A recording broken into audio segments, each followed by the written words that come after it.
आनंद मठ। आनंद मठ और ऋषियों की अनमोल धरोहर को संजोएं।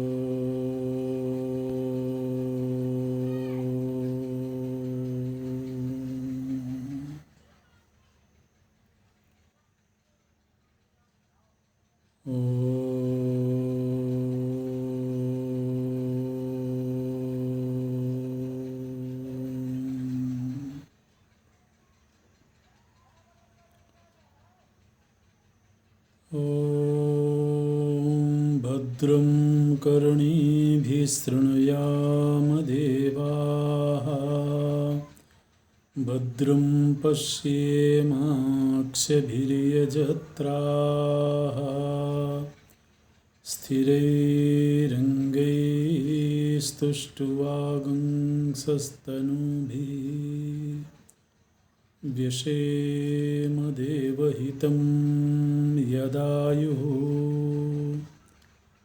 स्वस्ति न इन्द्रो वृद्धस्रवाः, स्वस्ति नः पूषा विश्ववेदाः, स्वस्ति नस्तार्क्ष्यो अरिष्टनेमिः, स्वस्ति नो बृहस्पतिर्दधातु। ॐ शान्ति शान्ति शान्तिः।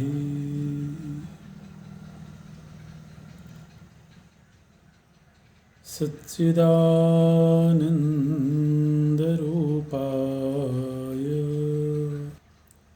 विश्वोत्पत्त्यादिहेतवे तापत्रयविनाशाय श्रीकृष्णाय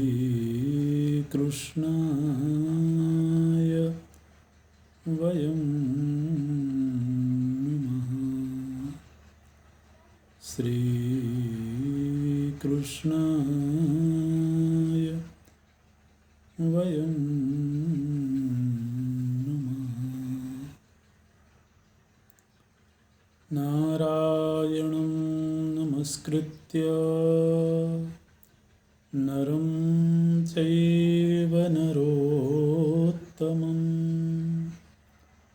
देवीं सरस्वतीं व्यासं ततो जयमुदीरयेत्। ततो जयमुदीरयेत्।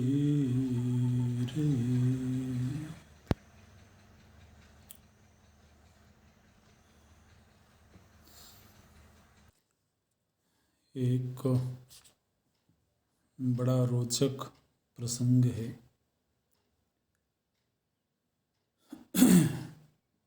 युधिष्ठिर जी ने भीष्म जी से पूछा है,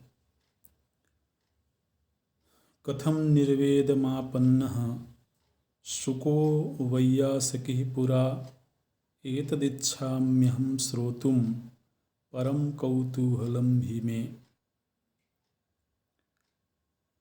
युधिष्ठिर जी ने प्रश्न किया है कि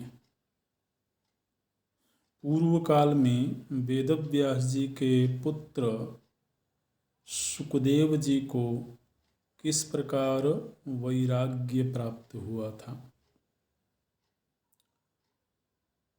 शुकदेव जी को वैराग्य कैसे प्राप्त हुआ था, इस विषय में युधिष्ठिर जी ने प्रश्न किया है और भीष्म जी उसका उत्तर दे रहे हैं। तो यहाँ पर वेदव्यास जी के द्वारा अपने पुत्र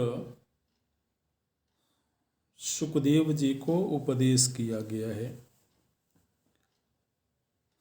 तो पहले तो उपदेश का प्रसंग है, फिर युधिष्ठिर जी ने ये भी पूछा आगे चल करके कि सुखदेव जी का जन्म कैसे हुआ था और उनकी शिक्षा दीक्षा कैसे हुई, तो वो प्रसंग भी भीष्म जी सुनाते हैं।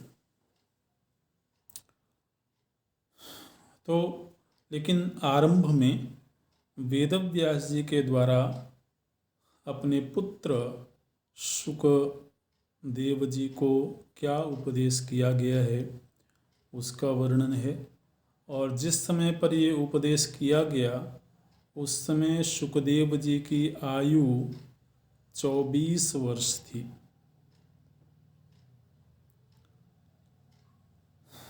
तो एक पिता को अपने 24 वर्षीय पुत्र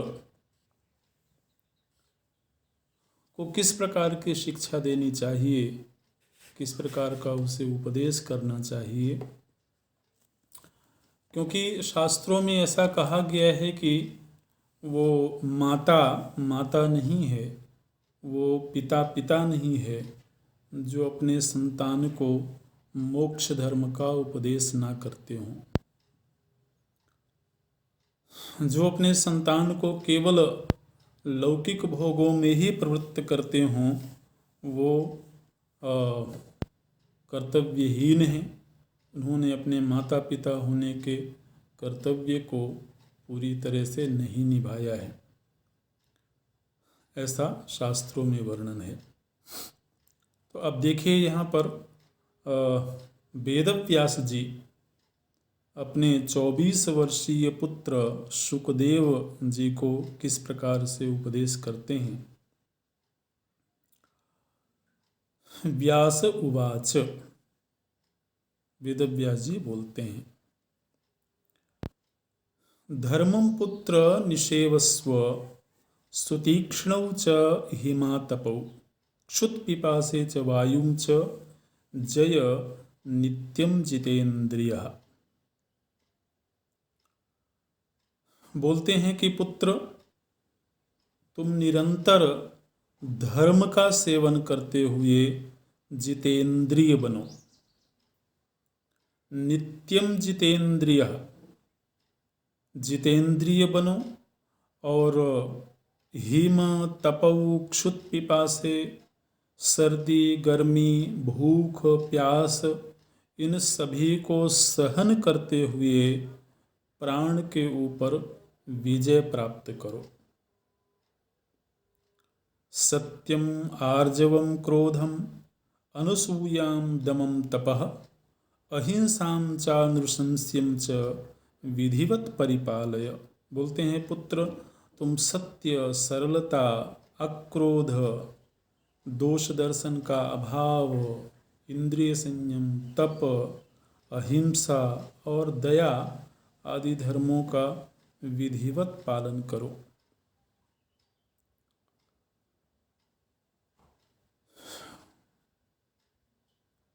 ऐहलौकिक मीहन्ते मांस शोणित वर्धनम पारलौकिक कार्येषु प्रसुप्ता भृश नास्तिकाः। बोलते हैं कि जो नास्तिक लोग होते हैं वो केवल इस लोक में अपने शरीर में मांस और रक्त को बढ़ाने वाली चेष्टाओं में ही सतत संलग्न रहते हैं। जो जिन लोगों के हृदय में धर्म के प्रति आस्था नहीं है, अध्यात्म के प्रति आस्था नहीं है, वो केवल शरीर के पोषण और संवर्धन में ही अपना जीवन व्यतीत करते हैं। ये सर्वथा कुमार्ग पर चलने का रास्ता है, ये सर्वथा अज्ञानपूर्ण जीवन है। और यह सारा संसार मृत्यु के थपेड़े खा रहा है और दिन रात व्यक्ति को निरंतर मृत्यु की ओर ले जा रहे हैं। मृत्युनाभ्याहते लोके जरया परिपीडिते अमोघासु पतंतीषु धर्म पोतेन संतर। बोलते हैं कि यह समूचा जगत मृत्यु की ओर अग्रसर है। ये रात दिन प्रत्येक प्राणी को उसके आयु का हरण कर रही हैं। इसलिए तुम धर्म रूपी नौका पर आरूढ़ हो जाओ, तभी इस सागर से पार जा सकते हो। मनुष्य चाहे खड़ा हो चाहे सो रहा हो, मृत्यु तो निरंतर उसके पीछे लगी हुई है।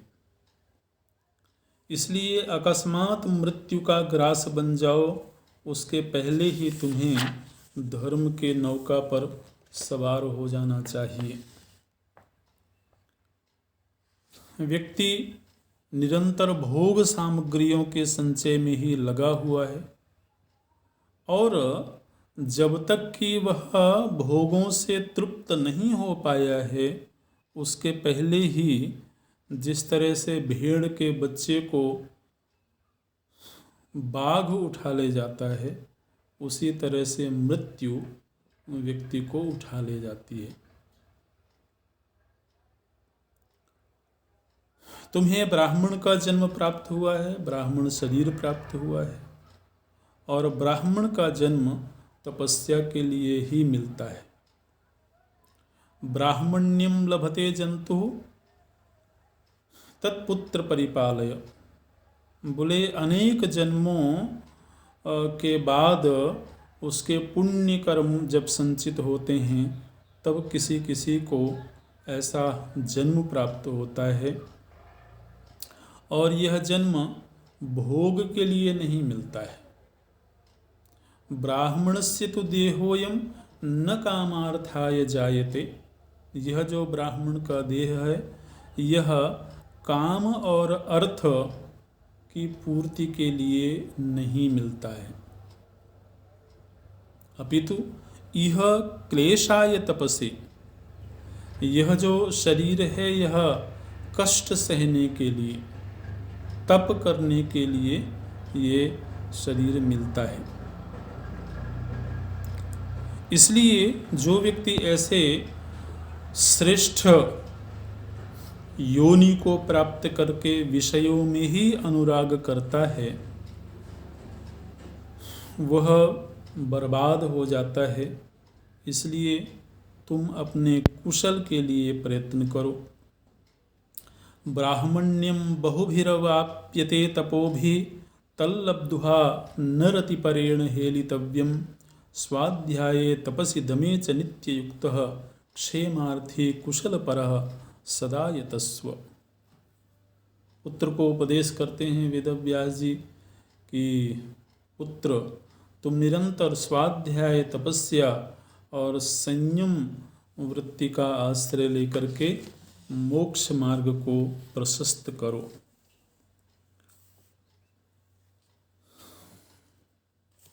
फिर यहाँ पर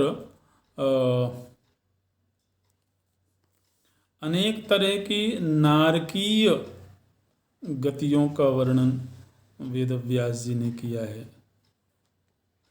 कि जब कोई व्यक्ति अधर्मपूर्ण जीवन जीता है, व्यर्थ ही इस मनुष्य शरीर को व्यतीत कर देता है, तो फिर उसको किस किस तरह के नरकों की प्राप्ति होती है, वहाँ किस तरह की पीड़ाएं होती हैं। तो इस तरह का वेदव्यास जी वर्णन करते हैं। बोलते हैं बड़ी उष्ण एक वैतरणी नदी है, महानदी है। उस नदी में व्यक्ति को गोता लगाना पड़ता है। उष्णाम वैतरणीम महानदीम अवगाढ़ोसि पत्र वनभिन्न गात्रः। एक असी पत्र नाम का वन है। उस वन में ऐसे वृक्ष हैं जो कांटों से भरे होते हैं। तो ऐसे कांटों से भरे हुए वृक्षों वाले वन में उस व्यक्ति को जाना पड़ता है, उस वन से गुजरना पड़ता है और उसके अंगों का छेदन भेदन होता है उन कांटों से।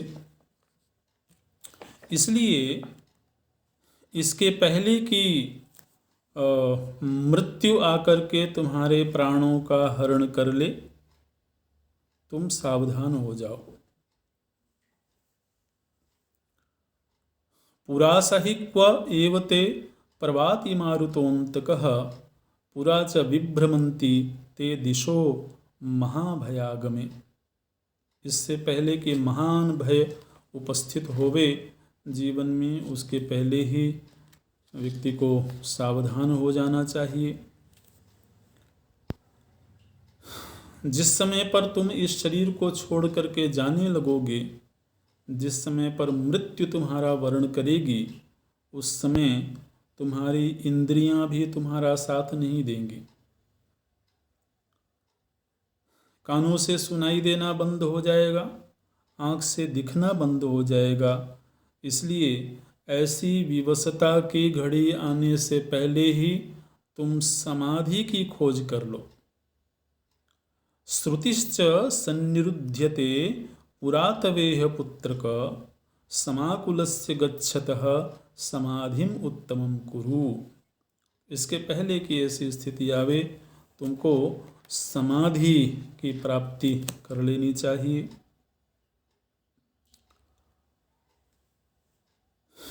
शुभाशुभे पुराकृते प्रमाद कर्म विप्लुते।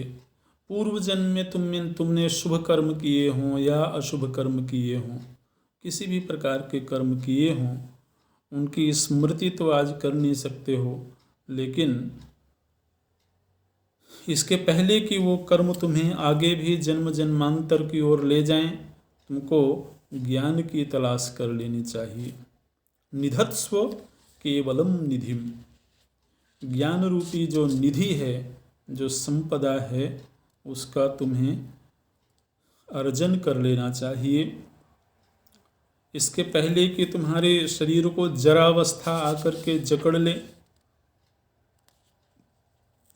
तुमको ज्ञान के भंडार का संग्रह कर लेना चाहिए।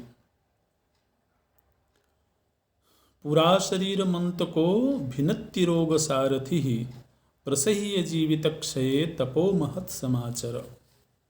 बोलते हैं कि रोग जिसका सारथी है, मृत्यु काल एक ऐसी चीज है जो रोग पर सवार होकर के आता है। काल के मृत्यु के आने से पहले रोग आता है, व्याधि आती है। लोग कहते हैं ये बीमारी हो गई थी इसलिए चल बसे। तो बोलते हैं कि इसके पहले कि काल का सारथी आ जाए तुम्हारे शरीर के ऊपर और तुम्हारे शरीर को विदीर्ण कर डाले, उसके पहले ही तुमको महान तप का अनुष्ठान कर लेना चाहिए। प्रसह्य जीवित क्षय तपो महत् समाचर। इसके पहले कि ये काम क्रोध आदि जो शत्रु हैं, वो व्याघ्र की तरह तुम्हारे ऊपर आक्रमण कर दें, तुमको पुण्यों का संचय कर लेना चाहिए। पुरावृका भयंकरा मनुष्य देह गोचराः अभिद्रवंति सर्वतो यतस्व पुण्यशीलने। मरने के समय प्रायः व्यक्ति को अंधेरा दिखने लगता है, अंधकारमय पूरा वातावरण हो जाता है। तो इसके पहले कि तुम उस अंधकारमयी गुहा में प्रवेश करो, अपने कल्याण के लिए तुमको प्रयत्न करना चाहिए।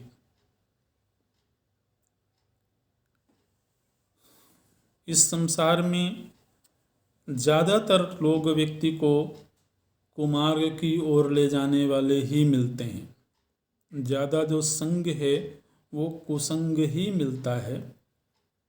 पुराकुसंगतानि ते सुहृन्मुखाश्च शत्रवः विचालयन्ति दर्शनात् घटस्वपुत्र यत्परम।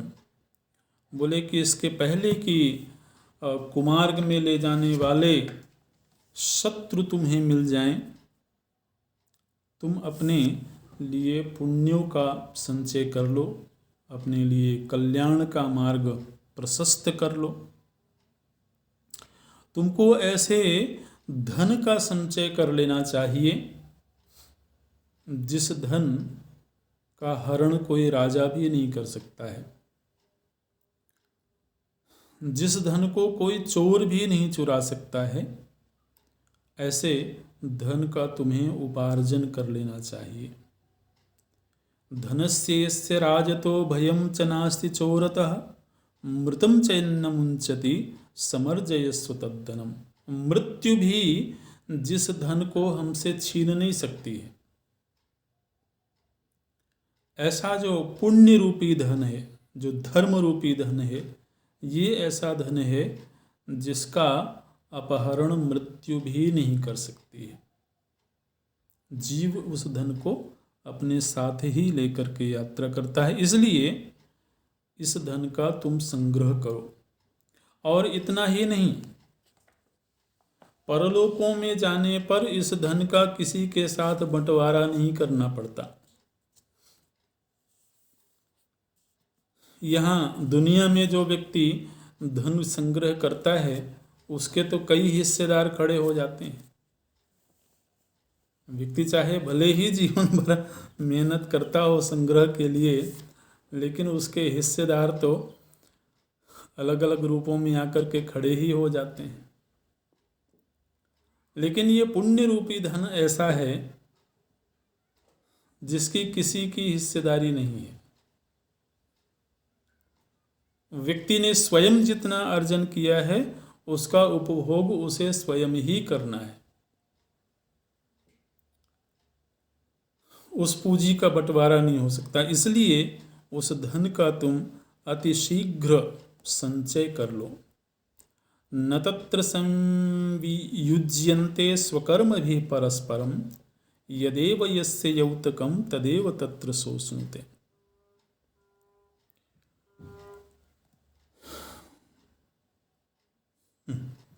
बोलते हैं कि बेटा,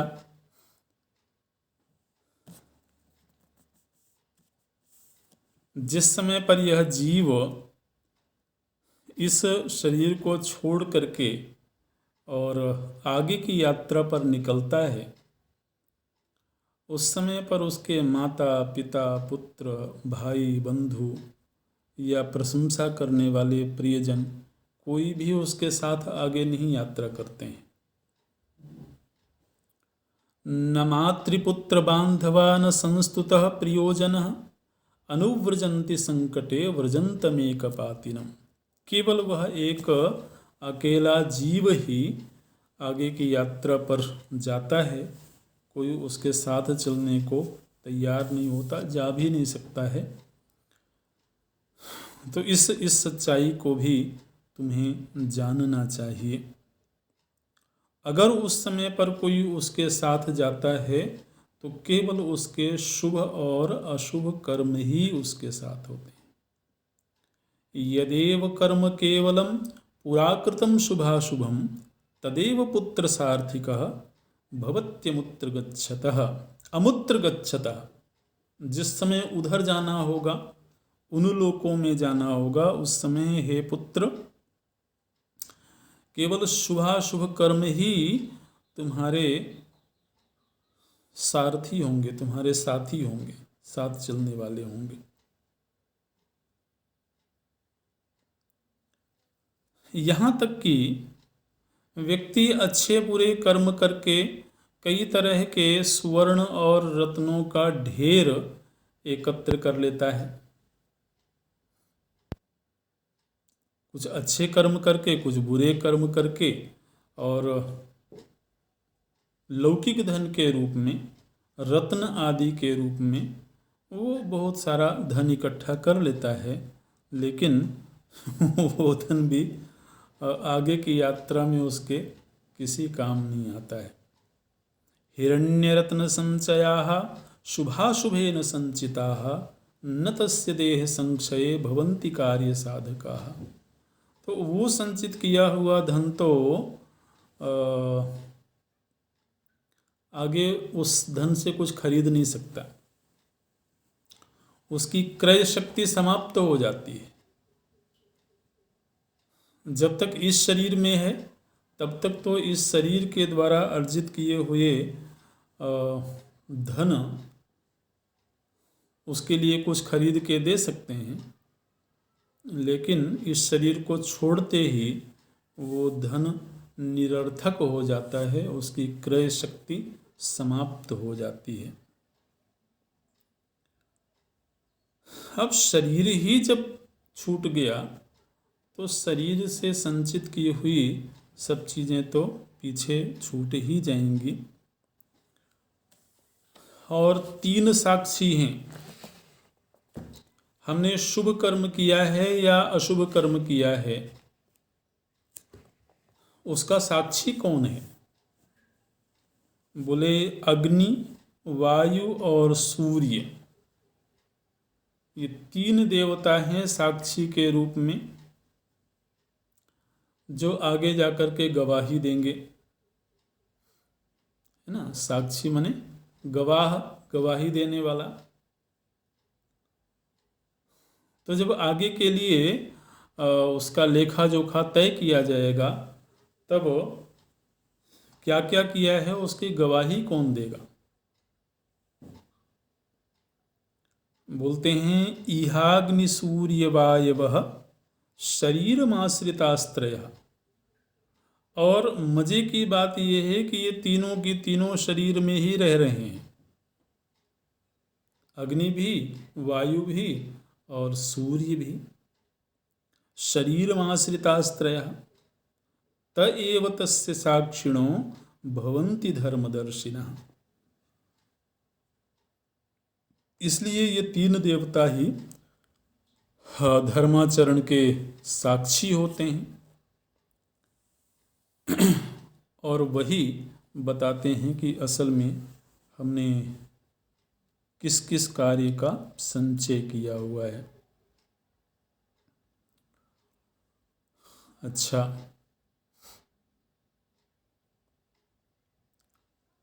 बोलते हैं वेदव्यास जी, गता 3 वर्षता ध्रुवोऽसि 25 कुरुष्व धर्म संचयं वयो हितेति वर्तते। बोलते हैं कि पुत्र, तुम्हारे आयु के 24 वर्ष तो बीत गए, अब 25वां वर्ष शुरू हुआ है, चल रहा है, बीत रहा है। तो इसी तरह से सारी आयु बीत जाती है। जिस तरह से 24 वर्ष बीत गए हैं, इसी तरह की शेष आयु भी बीत ही जाती है, व्यक्ति को पता नहीं लगता है। तो इसलिए प्रमादपूर्ण आयु को व्यतीत मत करो। जो तुम्हारा असल साथी हो उसी साथी से मित्रता करो, उसी के साथ की तलाश करो। ये जो काल है, इस काल का किसी के प्रति स्नेह नहीं है। इसने तुम्हारे पूर्वजों का भी हरण कर लिया।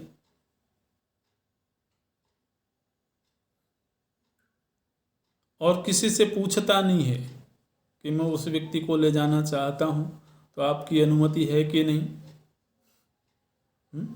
काल जिस समय पर उसकी मर्जी होती है वो आता है और बिना किसी से अनुमति लिए उस जीव को ले जाता है।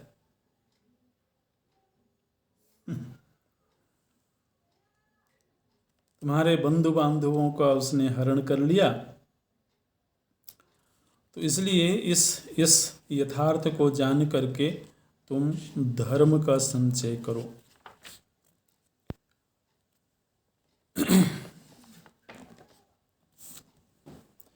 किम ते धनेन किम बंधुभिस्ते किमते पुत्रैः पुत्रकयो मरिष्यसि आत्मानमन्विच्छ गुहां प्रविष्टं पितामहास्ते क्वगताश्च सर्वे।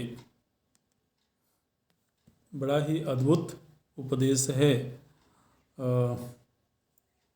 ऐसा कहीं प्रायः सुना नहीं जाता है कि कोई पिता अपने पुत्र को इस तरह के उपदेश करते हों। उचित तो यही है। वैसे बोलते हैं कि जब एक दिन तुम्हें मृत्यु को प्राप्त होना ही है, तब तुम्हें धन, बंधु, पुत्र आदि से क्या लेना देना।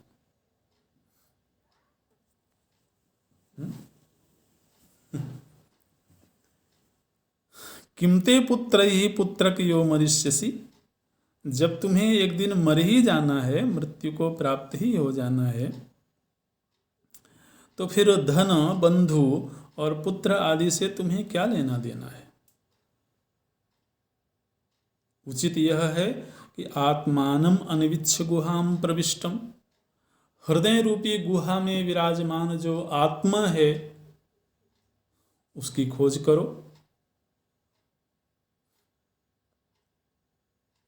पितामहास्ते क्वगताश्च सर्वे, तुम्हारे पूर्वज, तुम्हारे पितामह आदि आज कहाँ चले गए ये किसी को नहीं मालूम है। इसलिए तुम इन गृहस्थाश्रम संबंधी बंधनों में मत पड़ो।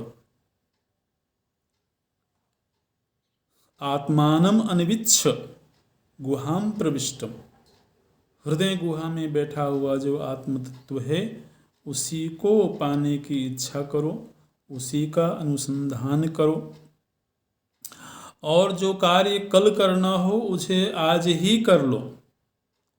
स्वः कार्यमद्य कुर्वीत पूर्वाह्ने चापराह्निकम, और दूसरे प्रहर में जो कार्य करना है उसको अभी प्रथम प्रहर में ही कर लो, क्योंकि नहीं प्रतीक्षते मृत्यु कृतं वास्य न वा कृतं।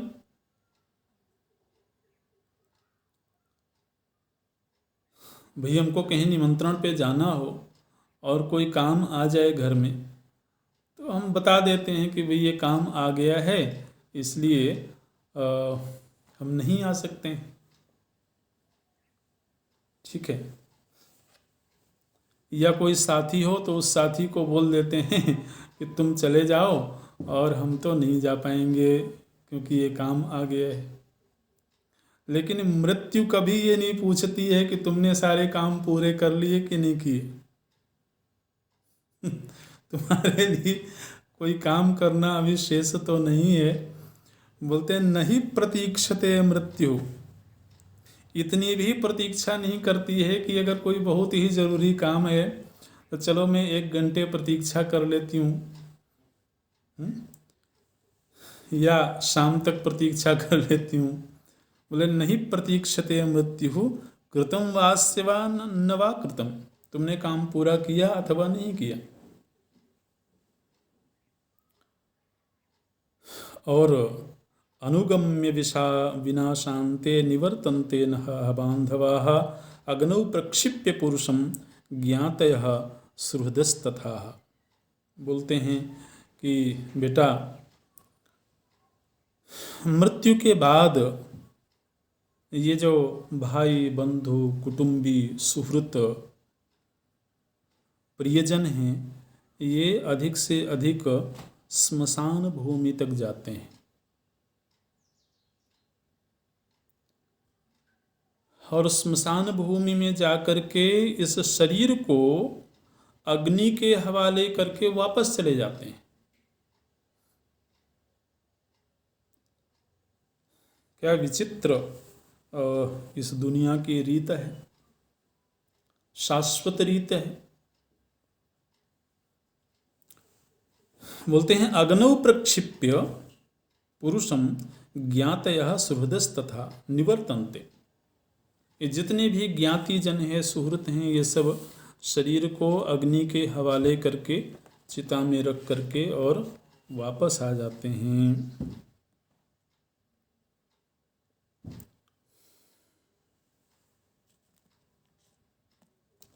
इसलिए मैं तो ये मानता हूँ कि ये समूचा जगत ही काल के गाल में है, काल के का ग्रास बना हुआ है। अगर इस काल के ग्रास से कोई बचा हुआ है, कोई बच सकता है, तो केवल वही पुरुष बच सकता है जिसने परमात्मा का साक्षात्कार कर लिया हो। अथेमं दर्शनोपायं सम्यग् यो वेत्ति मानवः सम्यक् स्वधर्मं कृत्वेह परत्र सुखमश्नुते। बोले कि केवल परमात्मा का साक्षात्कार जिसे हो गया है, उसी ने स्वधर्म का ठीक ठीक पालन कर लिया और वही इस काल से बचने में समर्थ है।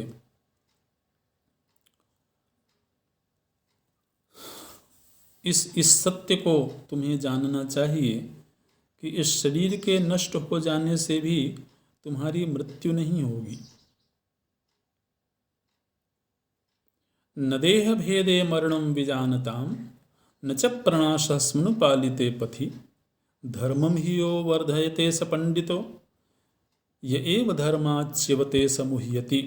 बोले कि पंडित वही है, समझदार बुद्धिमान वही व्यक्ति है जो इस सत्य को जानता है कि शरीर के नष्ट हो जाने से अपना नाश नहीं होता है, अपनी मृत्यु नहीं होती है।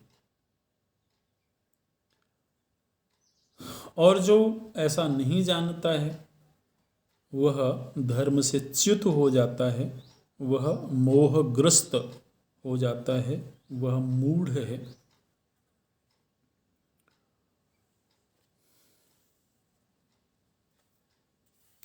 यह जो मनुष्य शरीर है यह केवल एक सीढ़ी की तरह से है। व्यक्ति इस सीढ़ी का अगर ठीक ठीक प्रयोग कर ले तो वह अपने गंतव्य तक पहुंच सकता है। जिन लोगों ने भोगों का परित्याग करके और तपोवन में जाकर के अपने शरीरों को तपाया है, उनके लिए कोई भी वस्तु अप्राप्य नहीं है। यस्तु भोगान परित्यज्य शरीरेण तपश्चरेत न तेन किंचिन्न प्राप्तम तन्मे बहुमतम फलम। ऐसे है।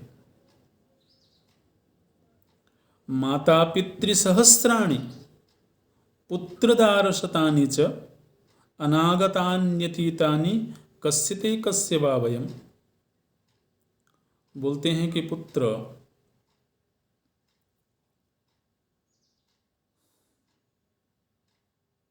तुम्हारे हजारों माता पिता हो चुके हैं,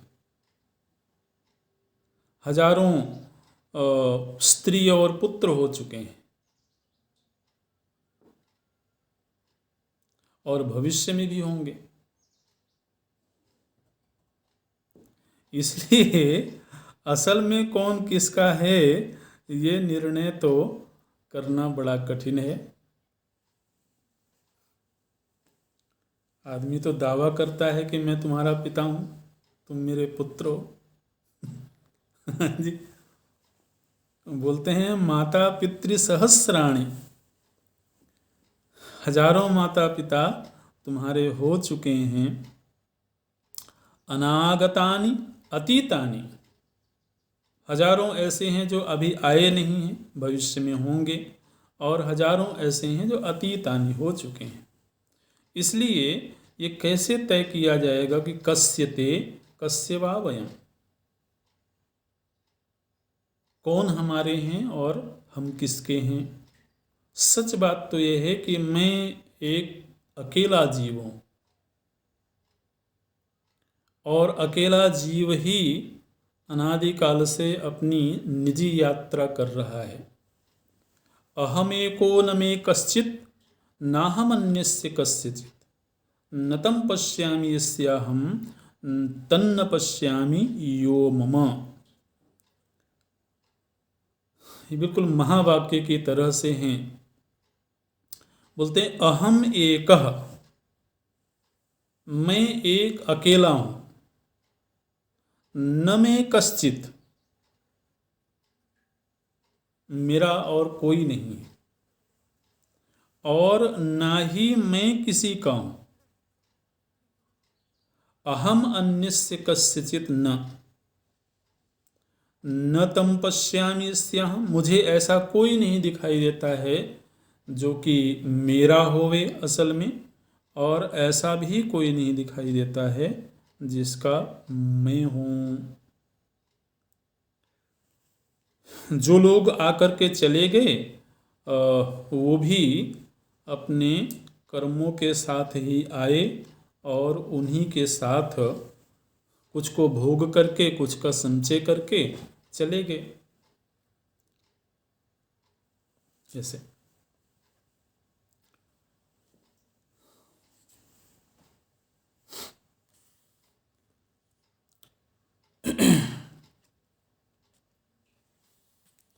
बोलते हैं इस श्लोक में जो थोड़े से धनी लोग हैं तो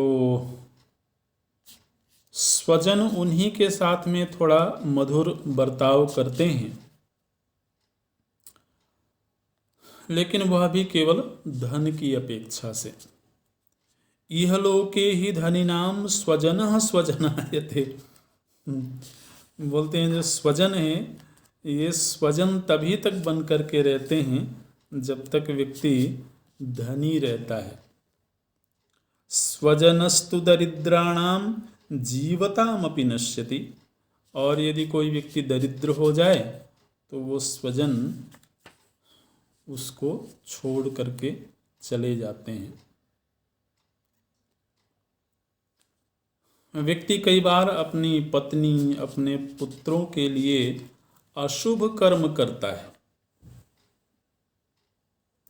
अपने परिजनों के लिए अशुभ कर्म करते हुए धन आदि का संचय करता है,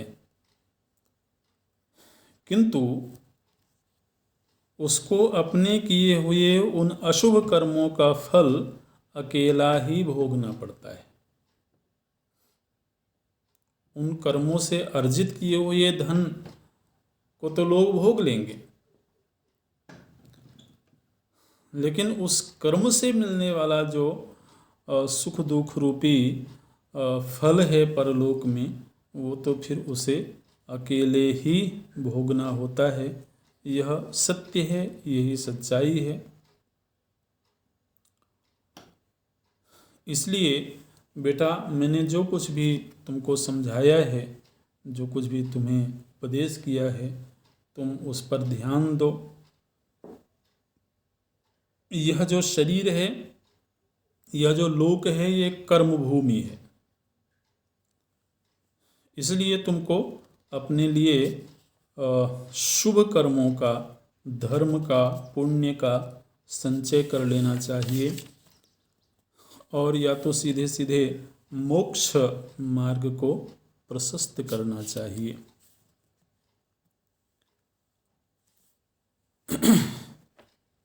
तो इस तरह से जब वेदव्यास जी ने अपने पुत्र शुकदेव जी को उपदेश किया तो बोलते हैं कि शुकदेव जी अपने पिता को छोड़ करके मोक्ष तत्व का उपदेश ग्रहण करने के लिए गुरु के पास चले गए। इदम द्वैपायन वचो हितमुक्तम निशम्यतु शुको गतः परित्यज्य पितरम मोक्ष दैशिकम। तो दूसरे पुराणों में थोड़ा अलग अलग ढंग से प्रसंग भी आते हैं।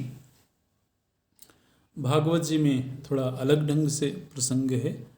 तो यहाँ पर बोलते हैं कि 24 वर्ष की आयु में जब वेदव्यास जी ने इस तरह से शुकदेव जी को उपदेश किया तो फिर शुकदेव जी अपने घर को, अपने पिता को छोड़ करके और चले गए अपने गुरु के पास में मोक्ष तत्व का उपदेश प्राप्त करने के लिए।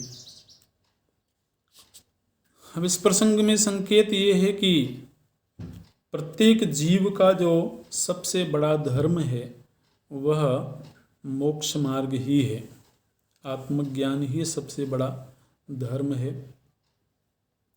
इसलिए हम जिस किसी भी भूमिका में हों, जिस पहचान के साथ भी जी रहे हों, अपने परिजनों, अपने शुभ चिंतकों के प्रति इसी तरह की प्रेरणा करनी चाहिए। ये ख्याल रखे बिना, ये अपेक्षा रखे बिना कि अगर वो हमारे पास में रहेगा तो हमें सुख देगा।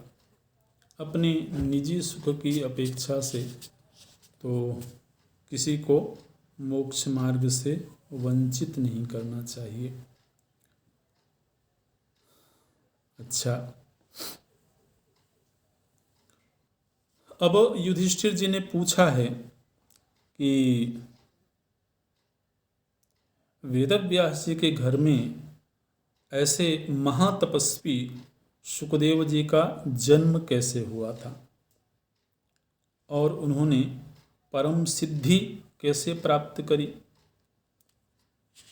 वेदव्यास जी ने किस स्त्री के गर्भ से सुखदेव जी को जन्म दिया था, क्योंकि वेदव्यास जी के विवाह का प्रसंग तो नहीं सुना जाता है, उनकी कोई धर्म पत्नी है ऐसा तो नहीं सुना जाता है। तो फिर उन्होंने किस स्त्री के गर्भ से जन्म दिया था सुखदेव जी को, ये वृत्तांत मैं सुनना चाहता हूँ। और सुखदेव जी को बाल्यावस्था में ही सूक्ष्म बुद्धि, सूक्ष्म ज्ञान कैसे प्राप्त हो गया था, क्योंकि उनके जैसी बुद्धि तो मुझे अन्यत्र दिखाई नहीं देती है, और वो भी बाल्यकाल में ही। तो मैं ये थोड़ा विस्तार से सुनना चाहता हूँ। भीष्म जी उत्तर देते हैं, बोलते हैं, नहायनैहि न पलितैहि न वित्तैहि न च बंधुभिः ऋषेश्चक्रिरे धर्मं योनुचानः सनो महान। सबसे पहले भीष्म जी ने इसी बात का उत्तर दिया कि बाल्यावस्था में ही उनको सूक्ष्म बुद्धि कैसे प्राप्त हो गई थी।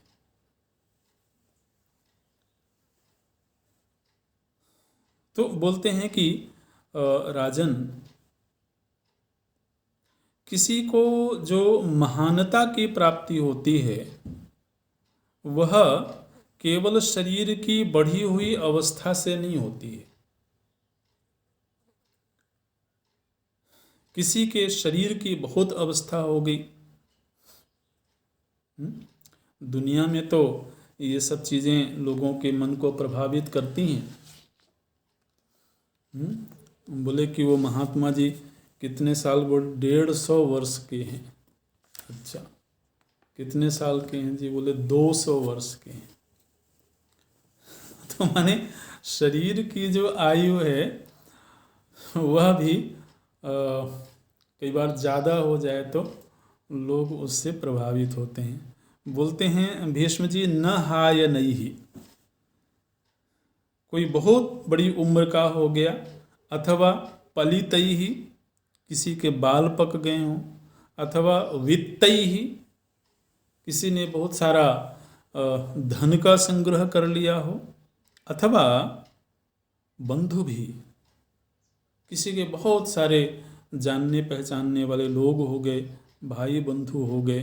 तो इन सभी से कोई व्यक्ति महान नहीं होता है। ऋषियों ने ऐसा नियम बनाया है, ऋषयश्चक्रिरे धर्मम योनुचानः सनो महान। ऋषियों ने ये नियम बनाया है कि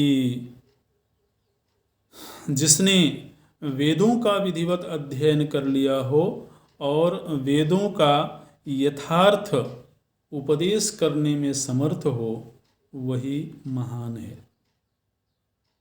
योनुचाना, यह अनुचाना, अनुचाना का अर्थ होता है वेदों का उपदेश करना। तो बोले कि जो वेदों का ठीक ठीक प्रवचन करने उपदेश करने में समर्थ है वही महान है, और आयु बाल वित्त धन ये सब महानता के मापदंड नहीं हैं। अच्छा, अब जन्म का प्रसंग है, अगली कक्षा में देखेंगे।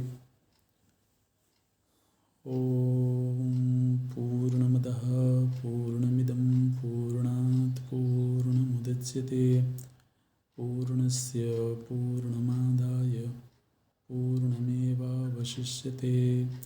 ओम शांति शांति शांति। हरि ओम। श्री गुरुभ्यो नमः। हरि ओम।